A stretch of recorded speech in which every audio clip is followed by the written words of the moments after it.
It's the Gayatri mantra we just sang together. And that particular version of the mantra is composed by the artist whose name is Amitabhan. And he's actually sang on this stage for us. He came to us and he sang that beautiful song of his called Use Less. And it's a song to encourage us to be good stewards of the resources of this planet.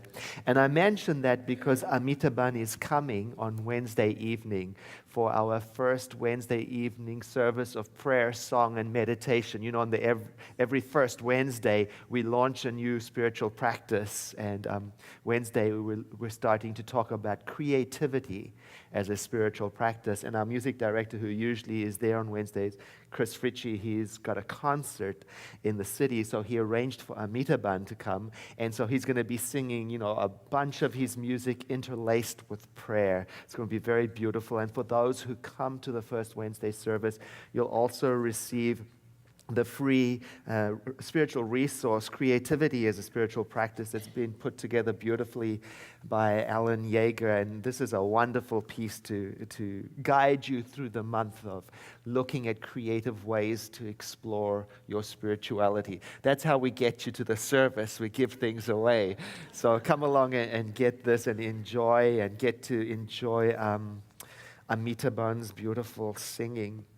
Now, this Gayatri mantra that we sang, you know, among Hindus, it's as well known as a prayer as is some of the Western prayers like the Lord's Prayer or St. Francis' prayer for peace is known to many people here. Is very, very well known. And it's difficult to translate. Sanskrit is difficult to translate. We need a lot of words to translate simple phrases in Sanskrit. And there are some free-form translations that go something like this. The prayer is about, let us meditate on that radiant light at the center of creation that gives rise to all creation, that is literally the original architect of this cosmos. And by doing so, by letting our minds concentrate on this, our own consciousness is propelled into enlightenment. Who wouldn't want to chant that? It's very beautiful. Still, some people say, why don't we chant in English? Because, you know, it's a distraction. It's hard to pronounce all of these words.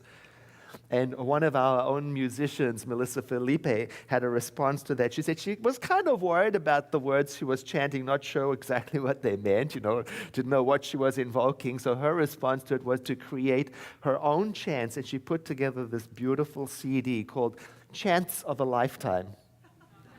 And there are 8 beautiful chants on this. I'm alive in spirit, surrender to love, I'm whole and complete in God. And what's nice about this CD, it's got 2 versions of each, one with the vocals and one with the instrumental, so you can be the soloist in it. It's very lovely. It's very beautiful. And it's a beautiful way to practice in your own language, English, you know. And you know, people still want to know, why don't we chant more in English? And another one of the responses to that is, you know, some languages are just better suited to singing than others. And what is the language of opera? Italian. Because of those beautiful open vowels that almost every word ends in. You know, it's a singer's dream to intone on those open vowels. English, not so much. You know, it's complex. The vowels are difficult to make sound beautiful. So sometimes you have to fudge it. And a close cousin to Italian is Latin. You know, that's why plain chant, Gregorian chant is so beautiful. Ends on those beautiful open vowels. And people will say to me, well, why don't we sing plain chant and Gregorian chant? But for a similar reason that we don't really sing a whole lot of the Tibetan chants is because both of these are special art forms. They require a little more skill, to tell the truth. For example, in plain chant and Gregorian chant, there's no rhythm. It's based on the spoken mass. It's kind of tricky. You know, it requires a precision of understanding and voice too. Not only that, because it's based on the mass, it's not fully accessible to a universal audience because the words are entirely about the mass. And so for some people that doesn't resonate, you know. Whereas what I love about the Hindu religion is, they have so many concepts of deity, so many avatars of God, so many ways of practicing that the religion is more hospitable to other world religions. We can fit in. In fact, if you look into Hinduism, I find in it no conversion mission whatsoever. No Hindu is trying to get you to convert. At the heart of Hinduism is this true, sincere appreciation of all paths. An integration, come, be part with your God. And some people will say, the other reason to chant in Sanskrit is because Sanskrit is no ordinary language. It is, they will say, a given language, a God-inspired language. It's not no ordinary human language. And the very sounds of the words are infused with a holy energy. Some people believe that. Either way, the Gayatri mantra is, I would say, known to almost every Hindu. And there are literally hundreds of books that are written about its meaning and its origin and its use. And as I was reading up about it, some trivia about the Gayatri mantra, I discovered that Gayatri refers to a meter in poetry. 3 lines of 8 syllables. So as a result, there are many, many Gayatri mantras. But when you say in the Hindu word, the Gayatri mantra, this is the one that comes to mind. It has taken the identity of the term because it is so popular, so powerful, so well loved. Well, the question for us here at the center is, what is actually the purpose when we are repeating something like the Gayatri mantra or our prayer or our affirmation or our mantra or some powerful phrase? What are we doing? I think what we are doing is we are calling our awareness home from wherever it is to come home to what God is and to dwell in that. Lately, I've been having to call my cat Andrew home at night because raccoons have moved into the neighborhood. They don't get on well. The raccoons win every time. But Andrew doesn't like to come in until 1 a.m., and my bedtime is earlier than that. And he's out there in the dark, hunting for lizards and other scary things. And so I have to call him back earlier on in the evening. And so there I'm standing on the porch, and I found a way. I can use his food bowl, And if I use a spoon on it rhythmically, the rhythm will connect with him, and he will come home from whatever he was distracted with eventually, and I can close the door. That's what chanting is like.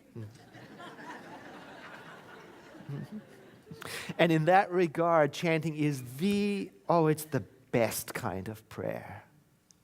Because it is not addressed to anyone or to anything, and it is not being sent out to reach some external power or some deity. No, it is addressed to your own inner self, to the Lord of love seated in your soul, to the source of everything.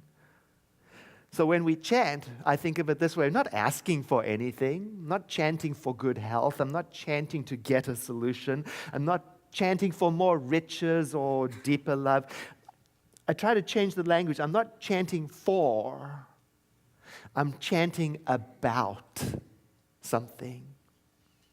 I'm simply calling my awareness from wherever it is busy being distracted and hunting for lizards. I'm calling it back home to the source of all things, to the Lord of love seated in my soul, to the bright light of the universe that is at the center of the universe, which happens to be where you are. Calling my awareness back home, because sometimes it strays, like my cat. I was trying to think of an example of my straying awareness. And then I remembered, when Chelsea announced the trips that we're going on next year. One year I went on a trip to Bali with the community, but before I went to Bali, I thought I would, drop in on my family in South Africa and visit. It's not exactly en route, but you have to travel around the world to Johannesburg. But I did it, it was worth it. And then I got discombobulated. I got my time zones wrong, and I got to the airport, dropped my car off at the rental place in Johannesburg Airport at 10 o'clock at night, got to the counter, missed the plane. It was 10 o'clock in the morning. It's gone already. All of a sudden, my awareness was out the door, right? It was hunting lizards. It's like panicking because I know there's a whole community of 50 people going to Bali. I'm not going to be there when they get there. Not only that, it's Johannesburg Airport. Johannesburg Airport at 10 o'clock at night, and I already gave my car in back.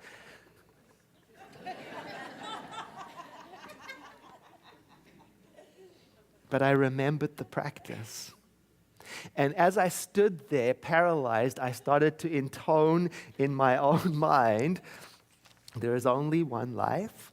That life is God's life. That life is perfect. That life is my life now. You see, then there's a way to say it. The first emphasis is on one. See, there is only one life. The second emphasis is on God, and that life is God's life. The third emphasis is on perfect, and that life is.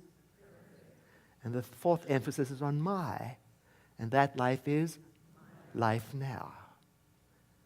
God, life, perfect, my.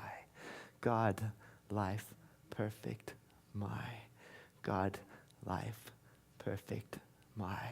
Come home. So I can walk to the rental counter and say, I want my car back. And even when I finally did get back to a friend's home in the guest room, I realized I was shaken with the imagined futures I had drummed up in my mind, the creatures in the bushes. And I stayed with the practice. There is only one life. That life is God's life. That life is perfect. That life is my life now. There is only one life.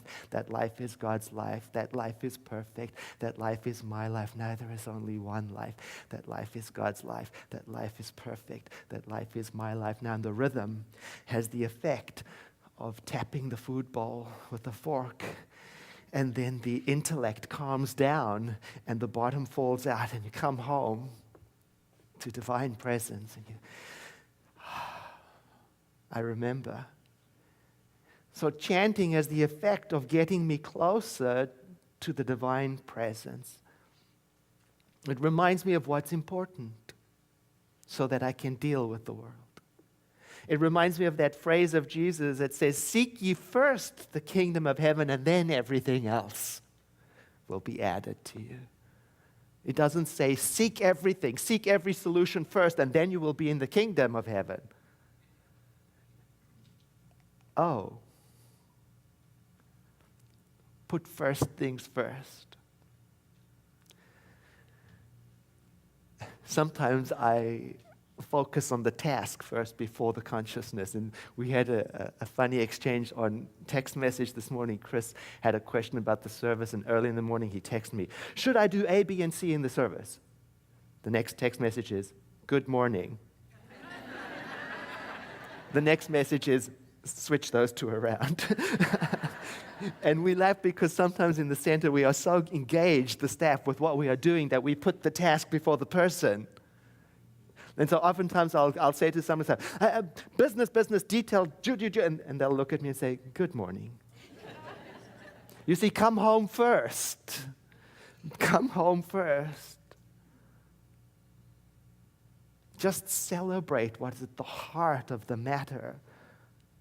The bright, glorious light. Be in it. Acknowledge it. Rejoice in it. Connect. Do you know that when we do come home first, Everything else is added to us. Everything else gets better all by itself because of what's in us, because of the radiant light that's coming to us. And then we can focus less on the request and more on the consciousness. And that's easier than focusing on the task. This is what we teach our children in the youth program. We teach them to focus and celebrate what God is. We say to them, God is life, and they say, I am life. We say, God is light. They say, I am light. God is joy. I am joy. God is peace. I am peace. God is love. I am love. God is beauty. I am beauty. God is power.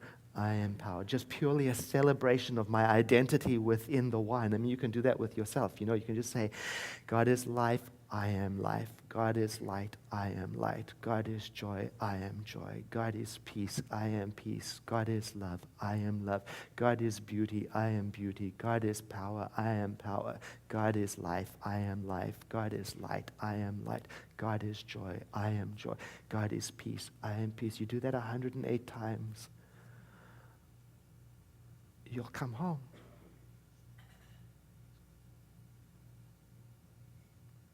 And home is where the heart is. So when can you use this practice of chanting mantra, affirmation, or prayer? Well, it's a good way to wake up. It's a good thing for first thing in the morning. In fact, I recommend taking a prayer like that one, God is life, I am life, and print it out and stick it up on the first surface that you are likely to see in focus in the morning. Perhaps it's on your bathroom mirror so that when you get there, you can start the motor in your heart. God is life, I am light, God is joy. And then you can keep it going while you're doing everything, brushing your teeth, making your coffee.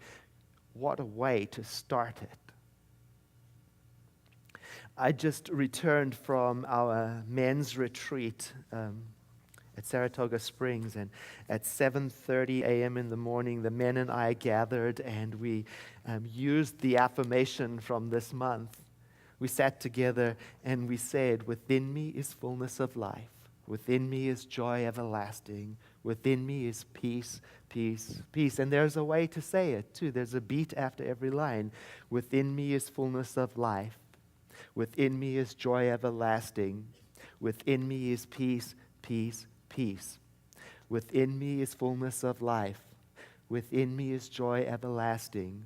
Within me is peace, peace, peace. Within me is fullness of life. Within me is joy everlasting. Within me is peace, peace, peace. And we did it 108 times. Start at 7:30 in the morning. It takes 20 minutes. Then it's 10 to 8. And you just sit in the silence that follows that calling home. Because after the recitation, the mantra is it's like unrolling this carpet. And then there is this quiet. You don't want to miss it. You don't want to rush into action. You just want to take in the splendid silence, the terrific light that is in the heart of everything. What is another way to use chanting? Well, at the other end of the day, wake up with it, go to sleep with it. It's a terrific way to put yourself to sleep, to wind down into your heart. I speak to people sometimes and they use TV and the news and reading. They tell me they're tired, they're not getting adequate rest, or they're stressed out. And when we examine their end of day technique, we find often that's the culprit. They're winding down, putting themselves to sleep with mental stimulation. Or one person told me he can't sleep unless the TV remains on. And he wonders why he wakes up anxious.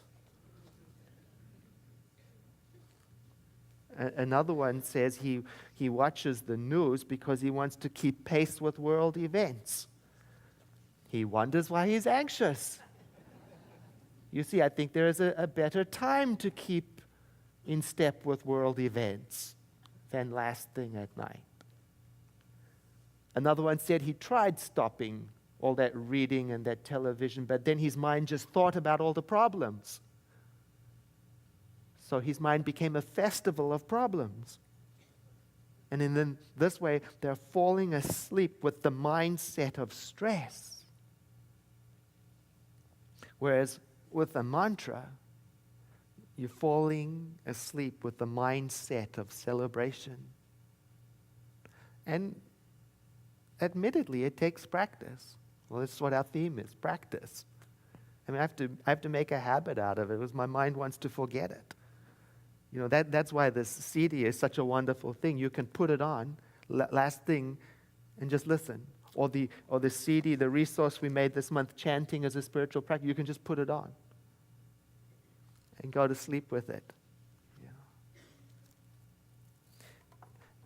And so when else can we use chanting? In the morning, at night? How about all day?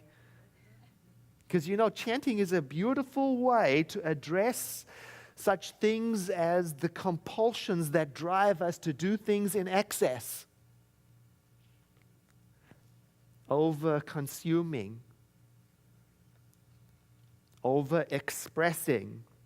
You know, from media to food to entertainment. Sometimes when I feel it pushing me, I can just return to my favorite holy phrase and start the engine going, you know. One teacher I read about mantra said that it has the ability, it can adjust indiscriminate TV watching. Well, obviously, because you say that mantra, within me is fullness of life. Within me is joy everlasting. Within me is peace, peace, peace. You say that 108 times. It takes 20 minutes. You sit for half as long, 10 minutes in silence. Then without rushing, you rise up. And the last question on your mind is, I wonder what's on TV. Instead, everything is beautiful.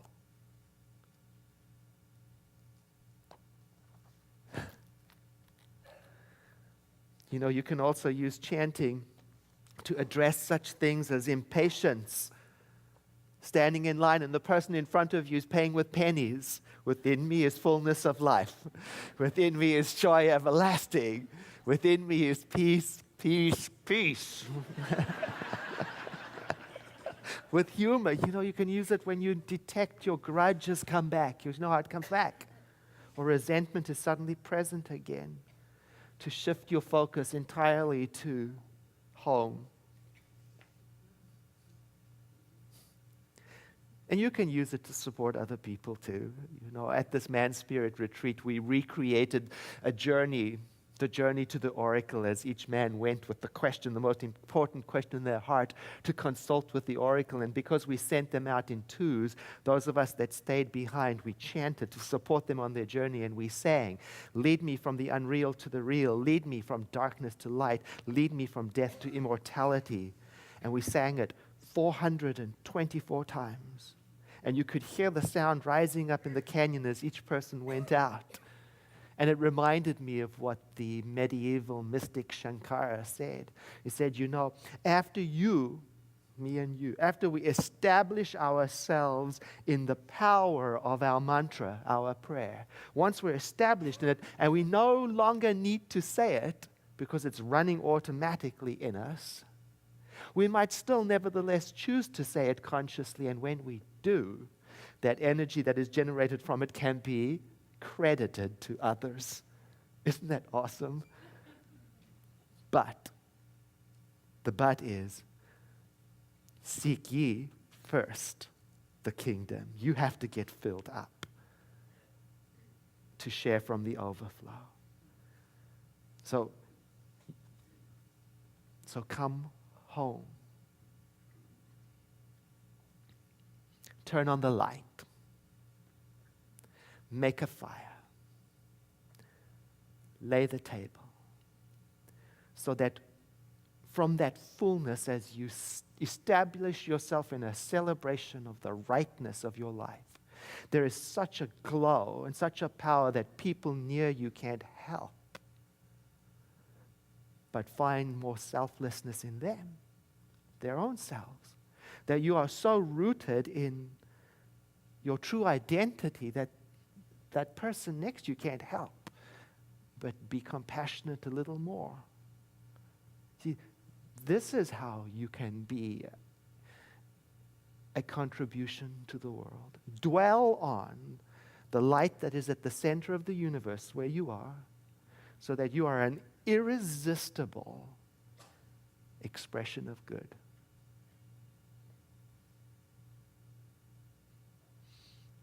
The Gayatri mantra, the words say,